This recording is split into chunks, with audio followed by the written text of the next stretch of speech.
we are in Great Yarmouth. The vessel is ready to sail out. We have loaded on all the equipment and we will leave the harbour this evening at 7:15.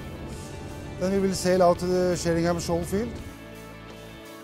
Tomorrow morning we will then use the morning tide to lift the bellmouths from the vessel over the side of the vessel and then down to the seabed.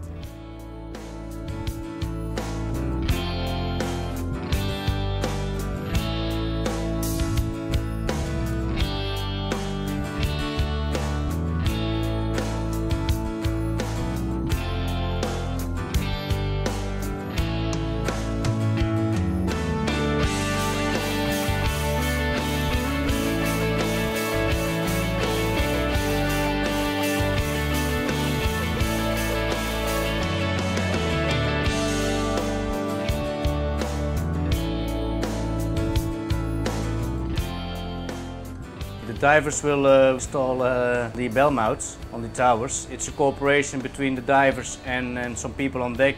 So on deck, everybody, either riggers, prepare all the bell mounts. They rig it up, hang it into the crane. They bring it over to the tower. On the tower, there are always also a team on it. We bring the crane into position to transfer the load from our ship onto the tower, so it's coming to a pennant wire hanging onto the tower, and now we will drop it down to the seabed. At that time we will deploy the divers, and the divers will go in. And the divers will do the final position of the bell mount. The divers will connect a rope from the outside of the bell mount to the inside of the A-tube. Then we will bring the bell mount in the final position, and then the only thing what the divers have to do is there's a seal on the pile between the pile and the A-tube with 6 bolts, and we will torquing up the bolts on a certain power, so we have a seal created from the inside of the pile with the outside of the pile.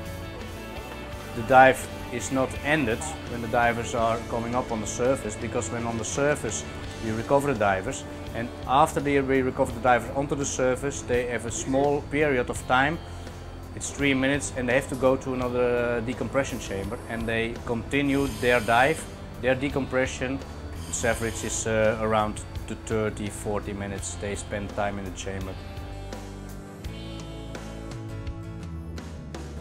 ROV is a remotely operated vehicle. Subsea vehicle can go down, carry out various work tasks. Obviously we have various tools for carrying out these tasks. This one here, very delicate piece of equipment. This is the Schillen Titan 4, 7-function manipulator. Fantastic piece of kit. We use this for jobs which require real high manual dexterity. The pilot's job is to safely operate the vehicle. He basically flies it mid-water, drops it in certain positions on seabeds, does everything the surveyor team ask, go to the positions the surveyor team ask within the safe working limits of the ROV. We also have a superintendent on board. We make decisions, the superintendent packs us up.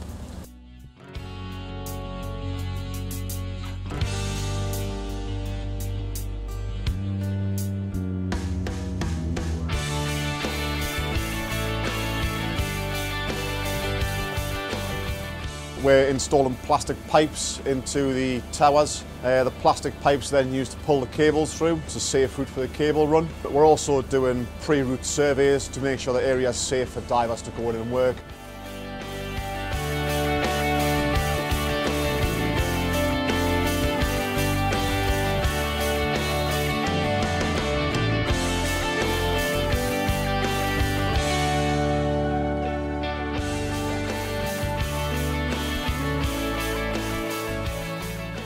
Basically, we're responsible for subsea positioning, so when we put down these pipes, we determine the final position so that at a later stage other vessels can come in and find them. Basically, we work in conjunction with the operations supervisor, and we direct the ROV to give us final positions of both the pipes we install and the rock bags. We are involved then in an as-left survey.